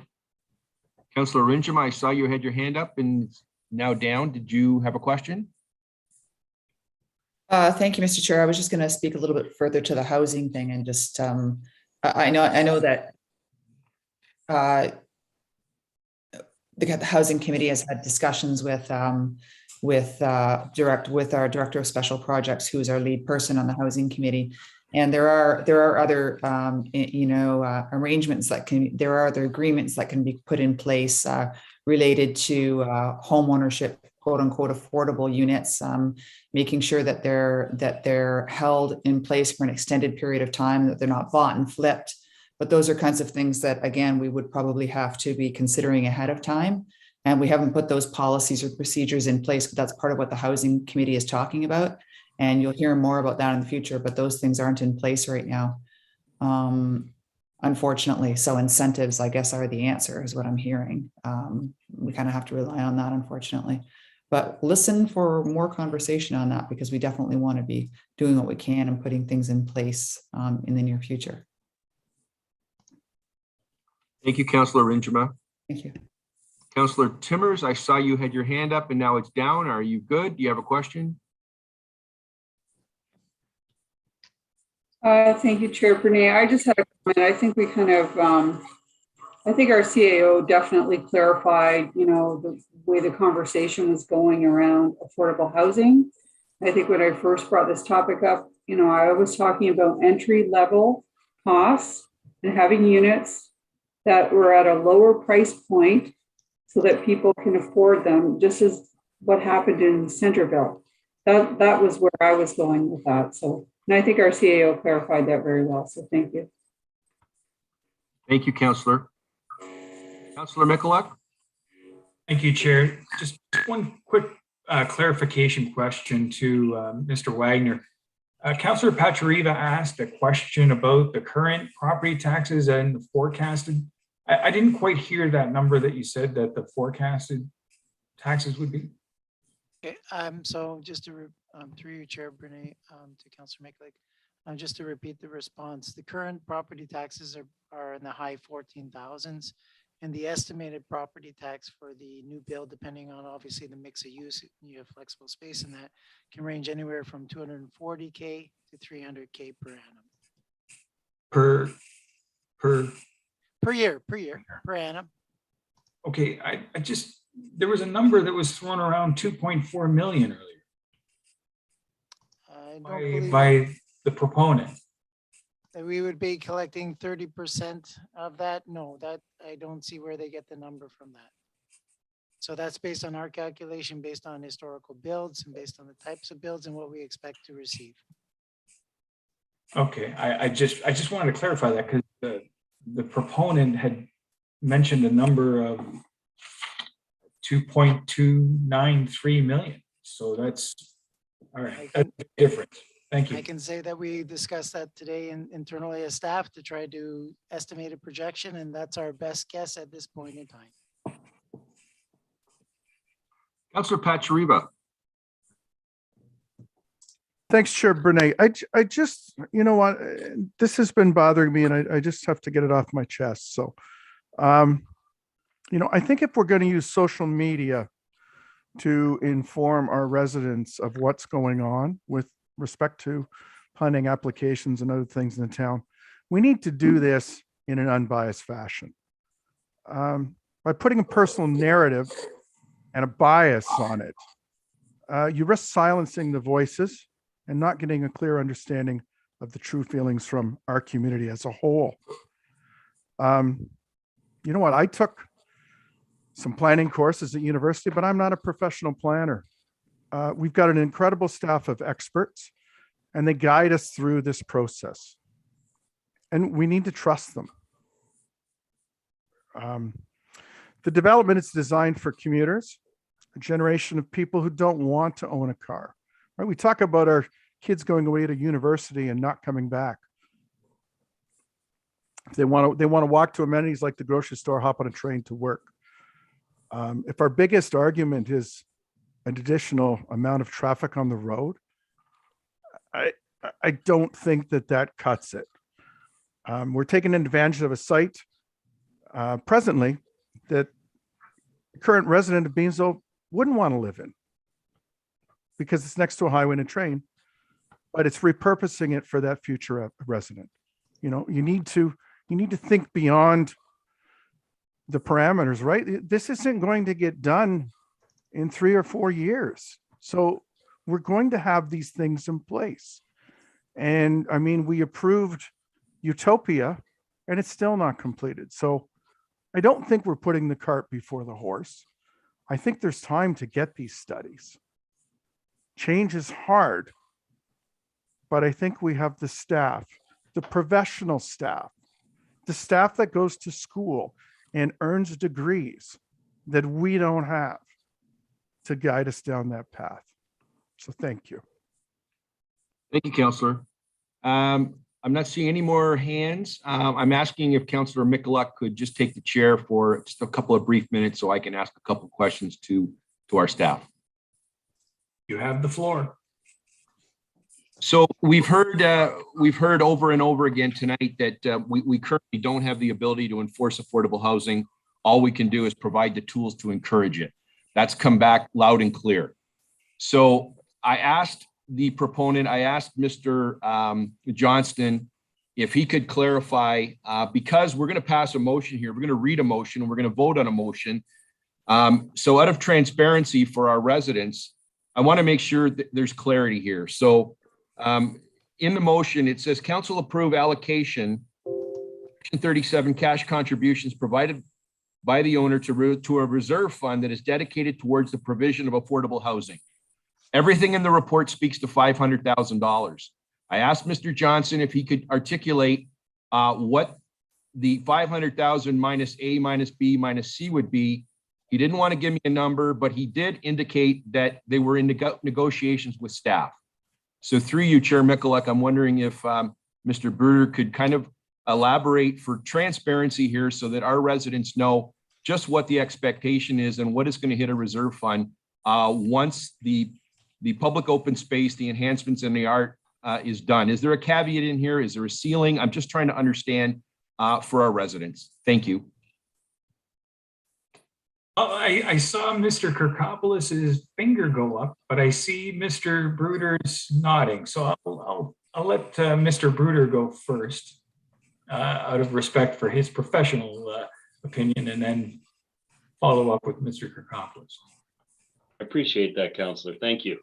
So on this piece, I think this is a good clarifying question, Councillor Brunet, and really, I think as Ms. Dale indicated before, community benefits, we've got a list of what they can include, a cash contribution being one of them, public art, the provision of additional open space, amenity space, which is one of the things that's being proposed on the corner in line with our secondary plan to provide a gateway feature. So really, there is the in-kind contribution, those types of things, along with a cash contribution. But we did identify a threshold because part of the negotiation that's ongoing is exactly what the value is of some of those other contributions, those improvements that can happen that I just mentioned, some of the amenity space in the pop space, some of the construction related to that. But the values can't surpass 250,000. That's the bare minimum that we'd be looking for a cash contribution. So there is a cap on the in-kind piece. Thank you for that clarification, Mr. Bruder. And through you, Chair, I just have one other question. And as Councillor Pachariva asked in his absence, he wanted to make sure that infrastructure and traffic, concerns were addressed earlier in the meeting. And I do believe staff has done a good job to articulate everything that they've looked at. But a lot of the, let's face it, we're getting development applications coming at us that are coming out of the woodwork almost every quarter that we hadn't anticipate. So I appreciate the fact that staff has reached out to Dylan and we're looking at all these, future reports. But how can we address, because I don't know if that was discussed tonight, and if it was, I missed it. I'm sorry. You're trying to chair sometimes becomes like almost like a traffic cop. But I'm just trying to understand the idea of all of a sudden we now have a new school that's going to be placed at the corner of Green Lane and Ontario. And we know what the traffic counts are going to look like, but we also know that schools are a little bit different. And we know when we look uptown at Jacob Beam, what those look like when kids are being dropped off, when buses are being unloaded. Senator Gibson, one could argue, has an in and an out, a little bit of a flow to it. But we know that Jacob Beam continues to struggle with this. How can we unequivocally tell our residents that a new school is not going to be impacted by what's happening here across the road? Mr. Bruder?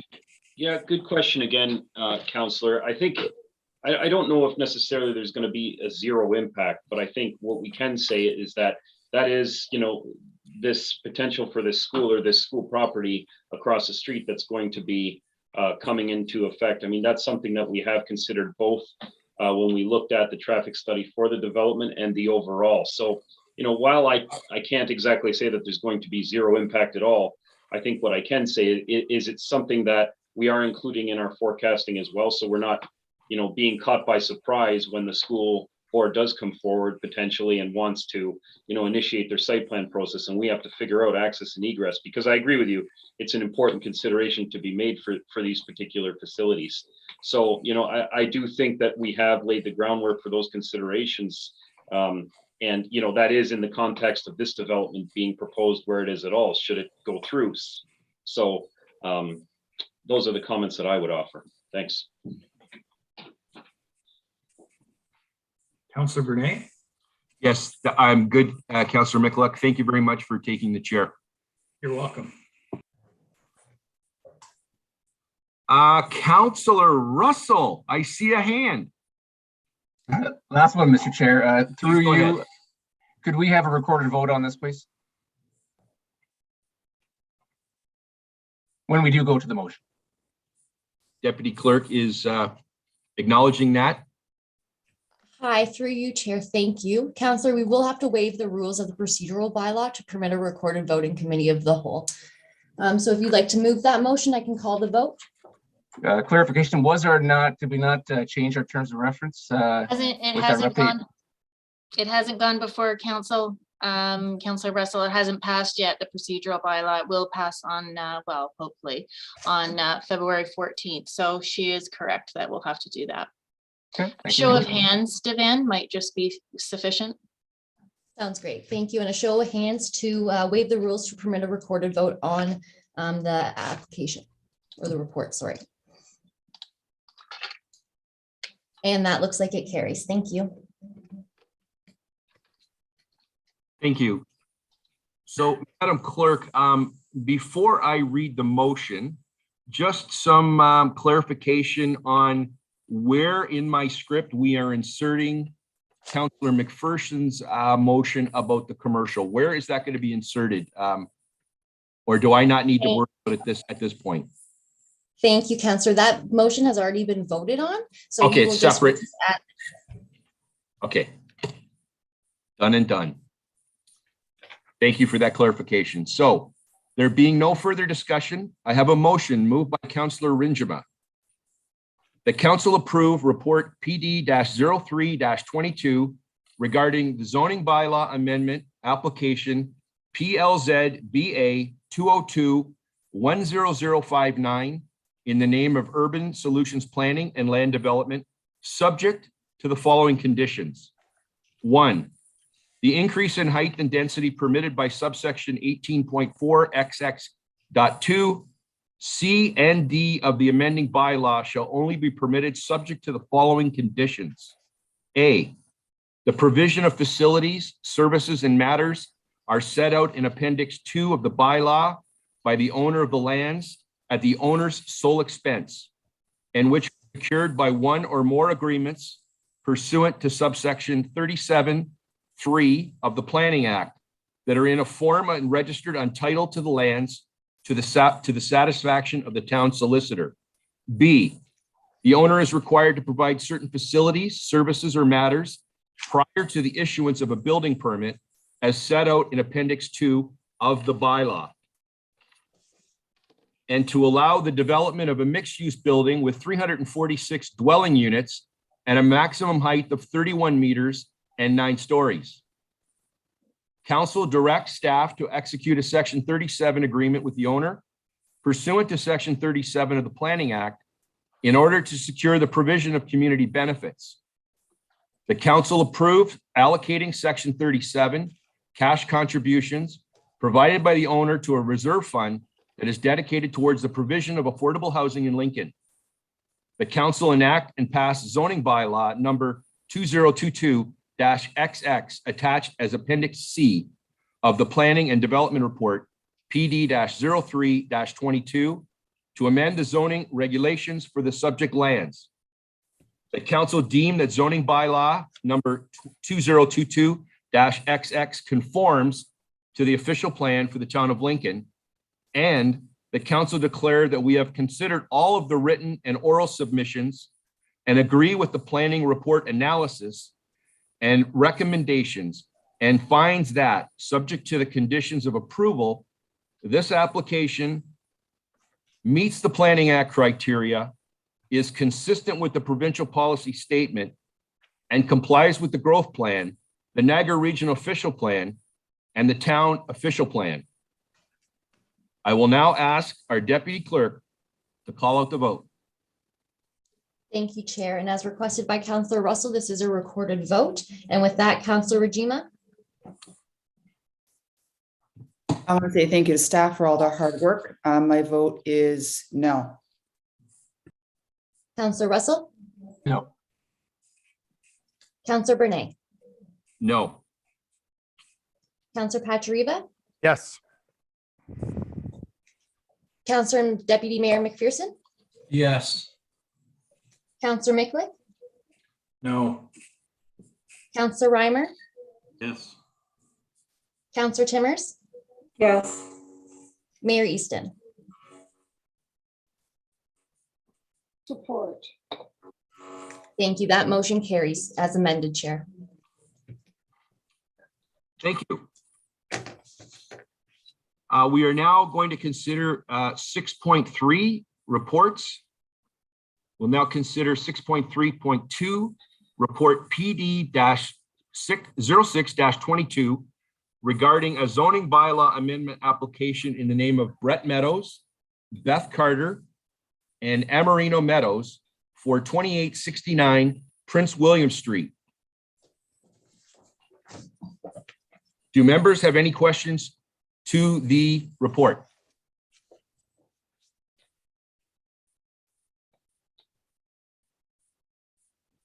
Deputy Clerk, I'm seeing none. I'm seeing none also. Thank you. Thank you. There being no further discussion, I have a motion moved by Councillor McPherson. The council approve report PD-06-22 regarding zoning bylaw amendment application in the name of Brett Meadows, Beth Carter, and Amarino Meadows for 2689 Prince William Street. And that council enact and pass the zoning bylaw XX attached as Appendix B of PD-6-22 to amend the zoning regulations for those lands at 2869 Prince William Street. And now I ask our clerk to call out the vote. Thank you, Chair. Councillor Rajima, Yes, thank you. Councillor Russell, Yes. Councillor Bernay, Yes. Councillor Pachariva, Yes. Councillor and Deputy Mayor McPherson, Yes. Councillor Micklick, Yes. Councillor Reimer. Oh, he's dropped off. Councillor Timmers, Yes. Mayor Easton. Yes. Thank you. That carries, Chair. Thank you, Devan. So we are now circling back to the consent agenda, 6.2.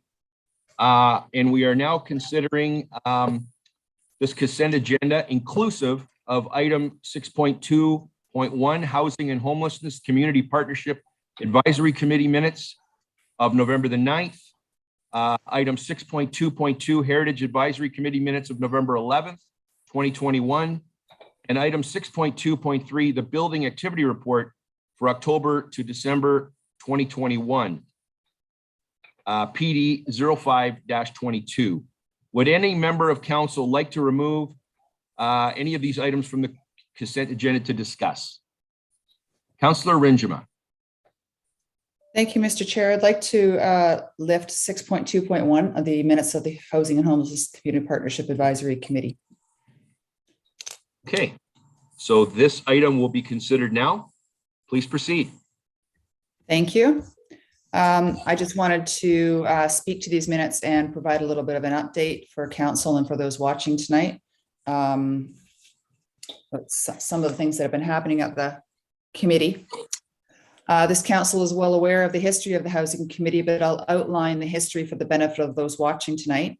Council, under the leadership of Mayor Sandra Easton, struck a housing task force consisting of myself as chair, Councillor Timmers as vice chair, Councillor Tony Bernay, and Councillor Mike Mikulik, and key staff such as Shannon McKay, Kathleen Dale, Matt Bruder, and Josh Workington.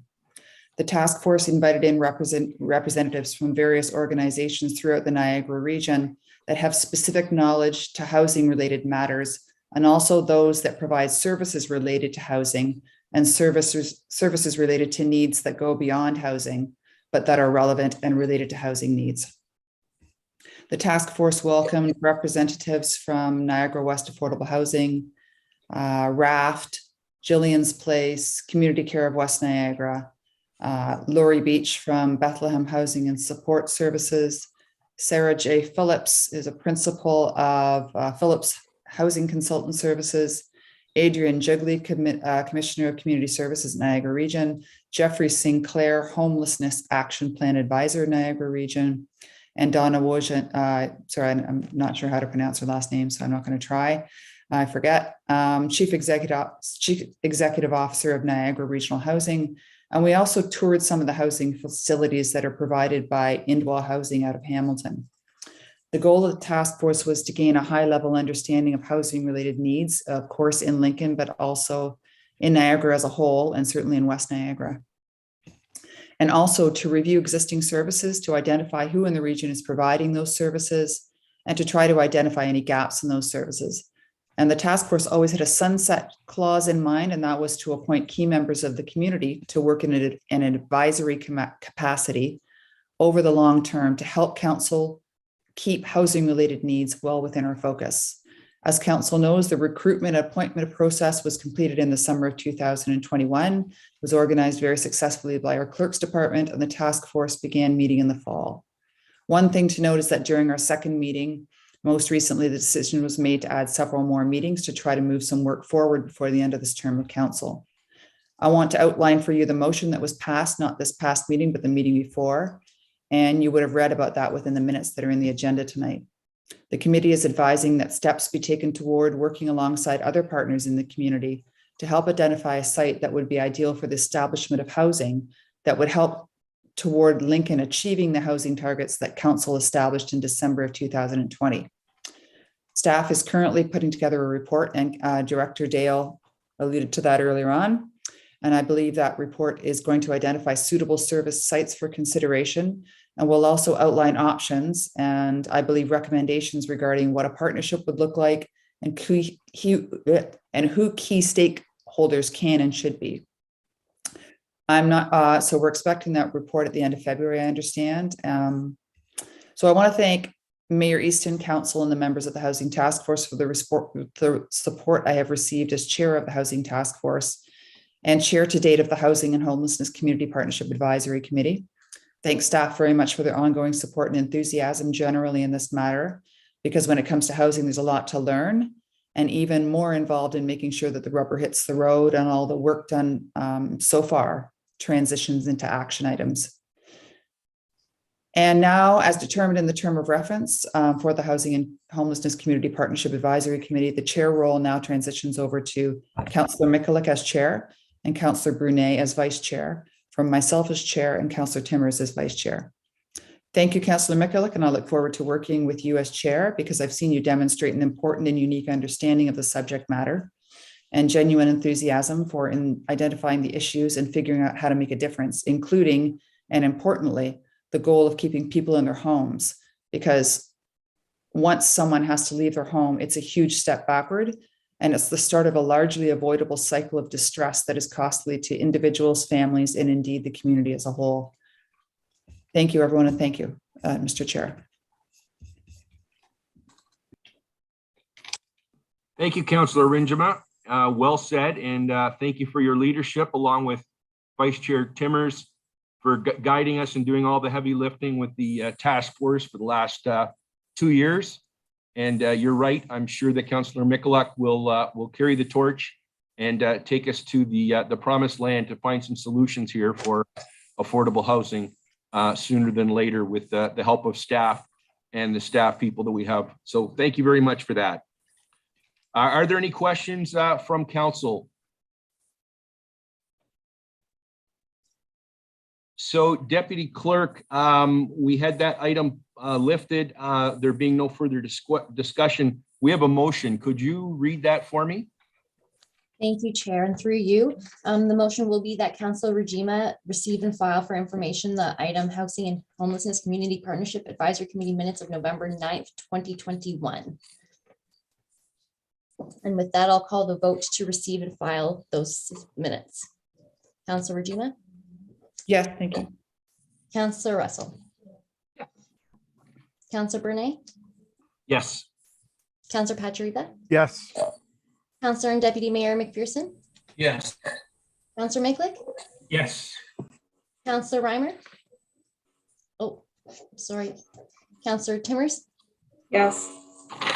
Mayor Easton? Support. Thank you. That carries, Chair. And would you like me to read the final motion for the consent agenda? Yes, please. Thank you. And that is also moved by Councillor Regima, and it is that council receive and file for information the consent agenda inclusive of item 6.2.2 Heritage Advisory Committee minutes of November 11th, and item 6.2.3 the Building Activity Report for October to November 2021, PD 05 2022. And with that, I will call Councillor Regima. Yes. Councillor Russell? Yes. Councillor Bernay? Yes. Councillor Pachariba? Yes. Councillor and Deputy Mayor McPherson? Yes. Councillor Mikulak? Yes. Councillor Timmers? Yes. Mayor Easton? Support. Thank you. That carries, Chair. Thank you, Deputy Clerk. There being no additional reports to consider for the Planning and Economic Development Committee agenda, we have now concluded the Planning and Economic Development Committee agenda. We will now rotate to Councillor and Chair JD Pachariba to assume the chair at this time for the Community Services and Infrastructure Committee agenda. Thank you, Chair Brene. Yeoman's work tonight. Good job.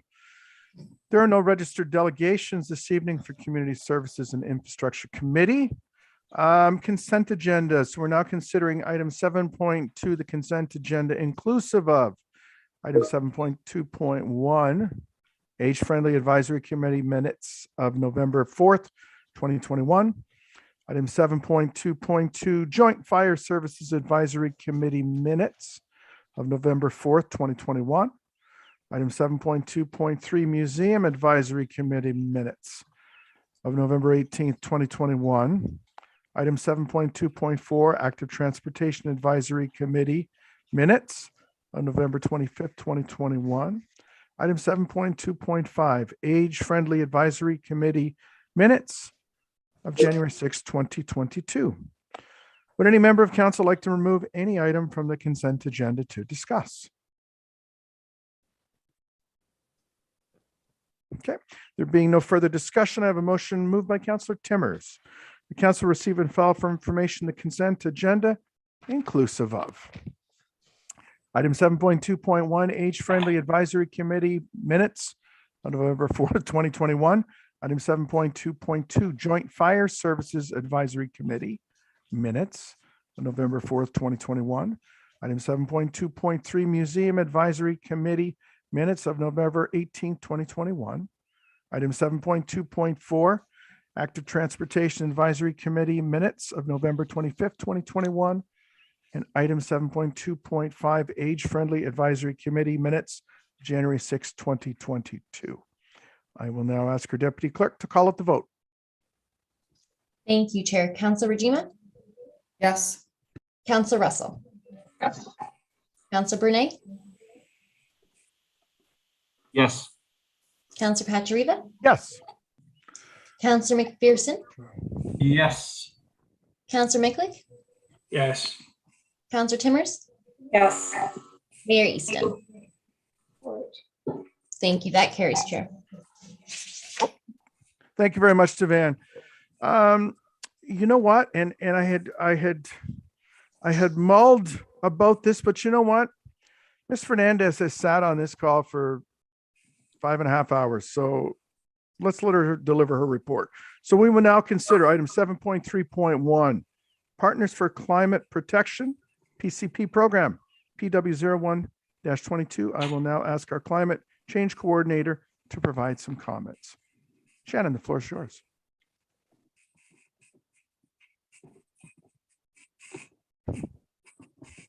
Thank you very much, Chair.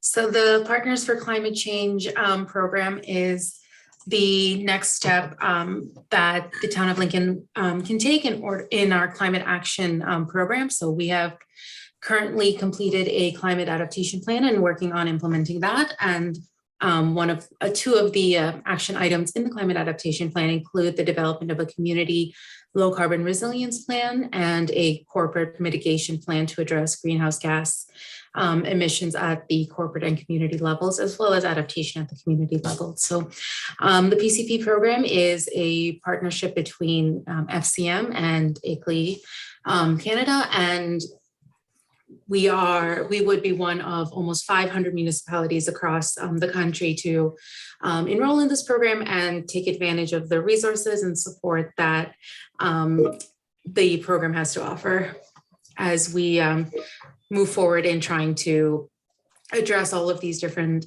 climate issues and take action.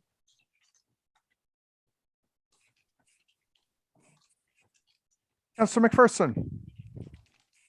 Thank you, Mr. Chair, and thank you, Shannon, for hanging in there. Yeah, it's been a lengthy evening, but you know, this is really an important report, and you know, I think that you know, going back, I guess a couple of years now, this council first supported a motion on plastics and reducing plastics, and just you know, bringing you on board and what we've done with the climate adaptation plan. You know, I really appreciate that we are a progressive community in the climate change fight, and that we are a leader out there amongst municipalities in dealing with this. And I truly believe that there is a lot that can be done at our level, that we don't need to be leaning on the province or leaning on the feds to be looking at our own backyard, so to speak, in our own garages, in our own kitchens, you know, and around us to reduce our carbon footprint. So 110% in on this. I think it's a very exciting initiative. Look forward to you know, moving through the various commitments that are made in signing up for this through FCM. I guess if there is a question or two, yeah, I would have is, in fact, I have two. One is, you know, much talk around internal committee in a staff-driven internal committee, and certainly the staff, you know, has knowledge about you know, their area and what we could do to help offset you know, or reduce our carbon footprint and so on. But I'm wondering about expertise in the community, and if we wouldn't reach out to qualified people that would raise their hand and help us on our journey. Through you, Chair. Yes, Councillor. So the two plans that would come out of working with the PCP program would be a corporate mitigation plan to address greenhouse gas emissions at the corporate level, and then separately or I should say rather in parallel, a community low carbon resilience plan, which is that joint mitigation adaptation plan. For both of these, we will be able to not only take advantage of the expertise from the staff committee, but also from external stakeholders. When it comes to community adaptation, we've already, through Niagara Adapts, been able to create a very strong network here in the region to learn from other municipalities that have addressed adaptation at the community level as well. Part of the PCP program also puts us in touch with that network of experts around the country, as well as in Southern Ontario, that we can also lean on. There is a lot of community and stakeholder engagement as well planned for both the corporate plan and the community plan, including being able to speak and engage with residents, businesses,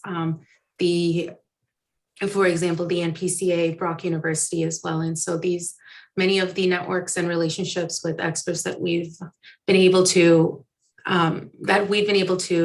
use as part of to support the adaptation plan will also be able to be used for these two upcoming plans.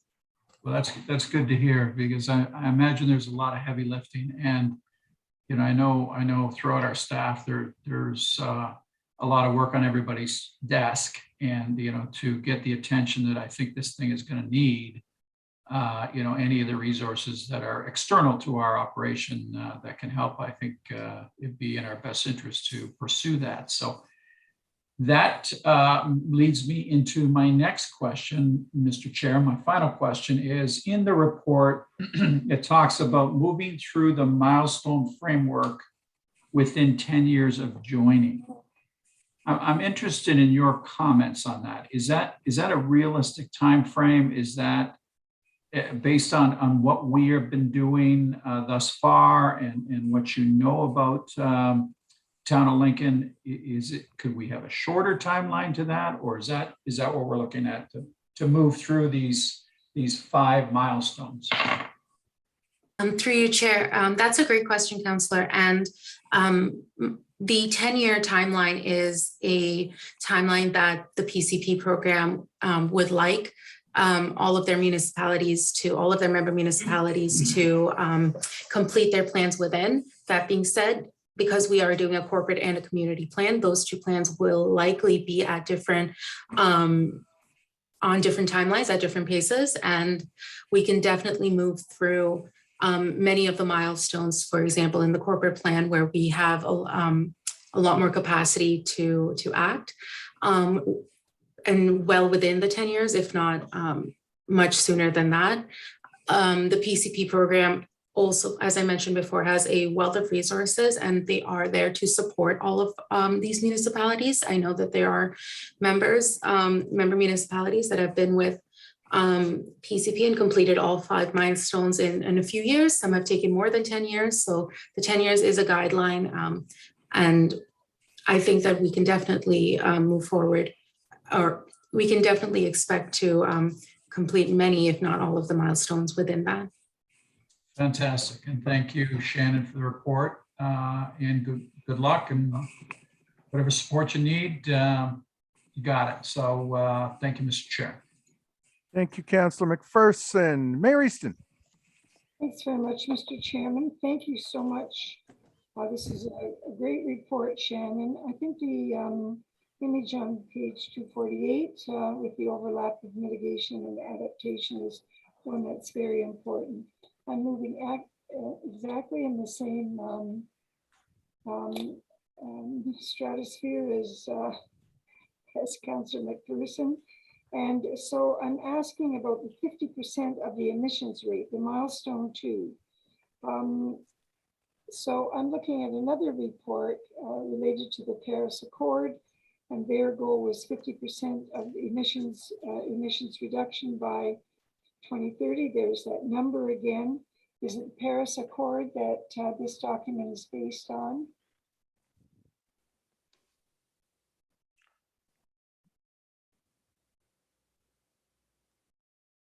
Shannon? Oh, Shannon, you're on mute. Oh, I'm so sorry, Mayor Easton. I think my connection cut out. Would you mind repeating the question, please? Oh, sure. Look at milestone 2. Yeah. And they talk about setting an emissions reduction target. So I'm looking at another document out of my left eye, looking at this with my right eye. And so are we following the Paris Accord when we speak about those reductions? And if we Yes, are, absolutely. and so if we are, then we're talking about 50% by 2030. Is that correct? Through you, Chair, to the Mayor, we do have the opportunity to set the targets that are appropriate for the corporate versus the community plans. And it very well could be that both of those would have different targets and different timelines for those targets. That would be creating those targets and benchmarking them would be an exercise that we would take with that staff committee that was mentioned previously, as well as with the expertise that we have from, for example, Niagara Adaptation and Brock University. The science is also always updating, especially given the pace of climate action required in order to prevent some of the more major consequences. And so this is definitely something that we'll be able to refine and determine much closer, once we actually get into the working groups and things like that. Okay, Mr. Chairman, I have another question. It has to do with the fact that we've struck, we've struck with our plan, our adaptation plan, which is that was really wonderful and it was beautifully laid out. So now we don't want to lose the public's interest. In fact, we need to pique their interest. And I don't want to say that this is not enough because I don't know enough about what's involved. You've identified what some of those bullet points are, but is it enough to look at municipally owned operations and community-wide admissions? I just don't know what that means. And is there another way to express it so that we can all be realistic about that? What those timelines look like, if you will. Is that a possibility? Through you, Chair, the Mayor. Yes, so developing a more refined anticipated timeline will be one of the first actions that the staff environmental committee will be able to will be undergoing. It is again important to note that there will be different paces for that. So again, the corporate plan would address only what is again municipally owned operations and buildings and facilities. Whereas the community plan would help support all of the residences, businesses, the entire Lincoln community in being able to achieve actions and goals that we would like to set. When it comes to timelines, again, we are planning to bring the climate adaptation report, update report to council twice a year. And so that will include updated timelines for not only the implementation of the climate adaptation actions, but also for these two initiatives as well. Okay, that's great. It's late. There's a lot more to learn about this. Thank you very much for the report. Thanks, Mr. Chairman. You're welcome, Mayor Easton. Thank you very much for your questions. And Shannon and Jillian, thank you very much. I think this is the next step in our declaring the climate emergency and moving it along. And I know it's going to generate a lot of a talk around our museum advisory committee, Councillor Timmers, with some of the initiatives that Chair Tether is going to bring forward. So with respect to green infrastructure and green roofs. So there being no further discussion, I have a motion moved by Councillor Brunet to receive and file report PW 01-22 regarding Partners for Climate Protection PCP program and direct the town clerk to register the corporation of the town of Lincoln as a member of the Federation of Canadian Municipalities Partners for Climate Protection program and endorse the resolution attached as Appendix A and direct the town clerk to circulate this resolution to the Association of Municipalities of Ontario and local area municipalities, and direct staff to initiate development of the Corporate Climate Mitigation Plan, CCMP, and the Community Low Carbon Resilience Plan, CLCRP. I will now ask our deputy clerk, to call out the vote. Thank you, Chair. Councillor Regina, Yes. Councillor Russell, Yes. Councillor Brunei, Yes. Councillor Patriareva, Yes. Councillor and Deputy Mayor McPherson, Yes. Councillor Micklick, Yes. Councillor Timmers, Yes. Mayor Easton. Support. Thank you. That carries, Chair. Thank you, Van. There being no additional reports to consider for the Community Services and Infrastructure Committee agenda this evening, we've now concluded that section. As there is nothing scheduled for the general business and finance agenda, we will continue to item 9, confidential items. And we have none this evening. Do we have any committee remarks at this point? Councilor McPherson, Deputy Mayor McPherson. Very quickly, Mr. Succinctly, Chair. yes. Tomorrow night, 7 o'clock. Oh. Don't miss it. Ward 3, for all those residents that are still listening to us at 11:30 at night, tomorrow night, 7 to 9. Thank you, Mr. Chair. Thank you, Chair Burnett, our Deputy Mayor, and I look forward to the ward meeting tomorrow night. And it reminds me, I thought you were leading into what Whipper Billy Watson used to say on Saturday mornings. Don't you dare miss it. Councilor Benchima, succinctly. Yeah, I'm just going to run through quickly some of the events through the chamber while I have them in front of me. Thursday, February 24th is a business after 5 at the Lincoln Museum. So there's a limited capacity, so sign up. Coming up soon. Wednesday, March 9th, business before 9 at Conversations Cafe. Thursday, March 25th, breakfast with the politicians at the Ramada. Wednesday, April 27th, Mayor's Luncheon at Rockaway Vineyards. Wednesday, May the 8th, Ontario election debate at Great Lakes. We're getting into June now, but I'll say it anyway. Wednesday, June the 8th, business after 5 at Cave Springs Camp. And Tuesday, June 21st, business before 9 at the Lincoln Public Library. Thank you. Okay, thank you. There being no further business, I call this meeting adjourned at 11:42 p.m. Thank you, everyone.